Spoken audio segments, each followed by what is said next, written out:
በአሁኑ ወቅት የብዙዎቻችን ችግር በተለይ ሶሻል ሚዲያ ላይ ያለን ሰዎች ችግር ይህ ነው።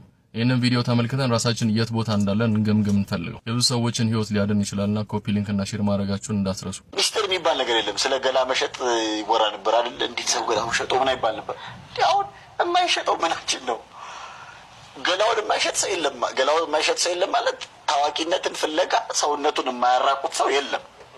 አሁን ላይ ገንዘብ ፍለጋ፣ እውቅናውን ፍለጋ፣ ላይክ እና ሼሩን ፍለጋ፣ ሰብስክሪፕሽን ፍለጋ፣ ራቁትነት ደግሞ የግድ ሀፍረተ ስጋንና የሆነ ሰውነትን ፕራይቬት ፓርት ብቻ ማሳየት አይደለም። ለኔ ብዬ የማስበው ታሪካቸውን ይዘው እርቃናቸውን የሚቀርቡ ሰዎች አሉ። ማለት ይሄ ለሐኪምሽ ለንስሐ አባትሽ ወይ ለሃይማኖት ሰው ወይ ለምናምን ብቻ ሊነገር ይገባ፣ ለጠበቃ ምናምን ሊነገር ይገባ የነበረውን ጉዳይ አያፍሩም ሰዎች ሚዲያ ላይ ወጥተው ቪዲዮ ላይ ወጥተው ምናምን ብለው።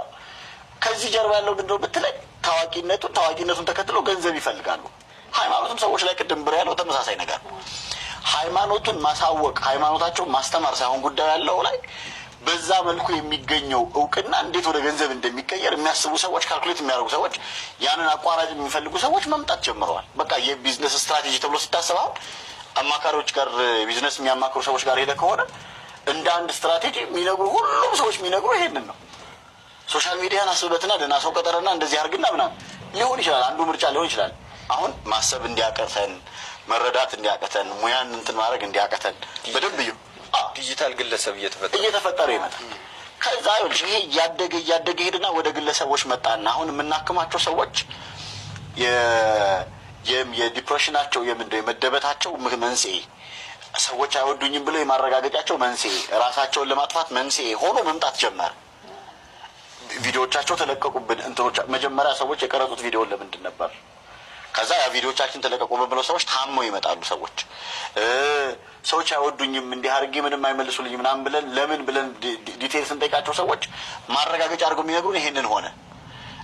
ከዛ አሁን የምታያቸው በተለይ የብዙ ልጆች ይሄ ሰውነታቸውን መጥላት ቦዲ ዲስሞርፊክ የምንለው ነገር አለን። ሰውነቴን ቅርጽ ያስጠላኛል፣ አፍንጫዬ እንደዚህ መሆን አለበት እንደዚህ ስላልሆነ የሚል በጣም ከፍተኛ የሆነ የሰብዕና መቃወስ ድረስ የሚያደርስ አይነት ከባድ የሆነ የስነ ልቦና ጫናዎች የሚፈጥር ራስን እስከ ማጥፋት የሚያደርሱ ጉዳዮች ሰዎች የሚገቡበት ምክንያት ይሄ ተረዮ መታየት ፍላጎቱ ሁሉም ሰው መታየት ከመፈለጉ የተነሳ ችግር ውስጥ ሆነ።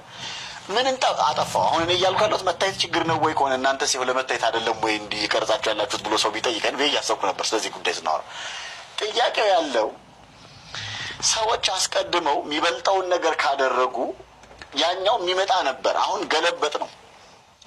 ስለዚህ አንድ መጽሐፍ የጻፈው ሰውዬ መጽሐፍ ጽፎ መጽሐፉ ታዋቂ አድርጎት እረ ሰውዬ ማን ነው እረ እንወቀው ብሎ ሰዎች ሳይሆን የሚያውቁት መጽሐፍ ጽፍ ያለው ወቁኝ ብሎ ቀድሞ ሰው መታወቁ ነው የሚፈልገው።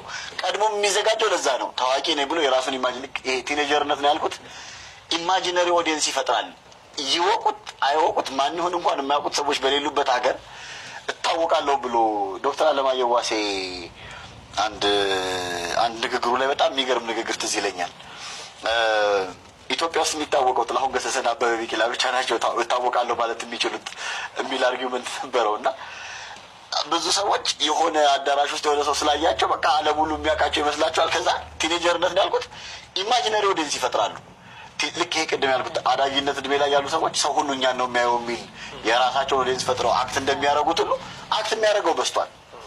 ህይወቱ ላይ አክት ያደርጋል፣ ግን ያን አክት የሚያደርገው ነገር እየኖረ አይደለም ምናምን። ከዛ የማይቀረው ፍጥጫ መቼ መሰለሽ? ሪል ሰልፍ እና አይዲያል ሰልፍ የሚፋጠጡበት ጊዜ አለ። በስነ ልቦና ሳይንስ እውነተኛው ሰብዕናና በተሬው የፈጠርነው ሰብዕና የሚጋፈጡበት ጊዜ አለ። 3 ምርጫ አላቸው ሰዎች ይላል። አንደኛው እውነታውን ተቀብሎ አምኖ መኖር ነው፣ ግን ብዙ ሰዎች አያደርጉትም ቀላል ስላልሆነ። ሁለተኛው የራሳቸውን ዓለም ይፈጥሩና ከባድ የሆነ አእምሮ ህመም ውስጥ ይገባሉ ሰዎች። ስለዚህ በቃ በዛ በምናባቸው ያለ ዓለም ውስጥ ይሆናሉ። ከባድ የሆነ የስነ ልቦናና የስነ አእምሮ ቀውስ ውስጥ ይገባሉ።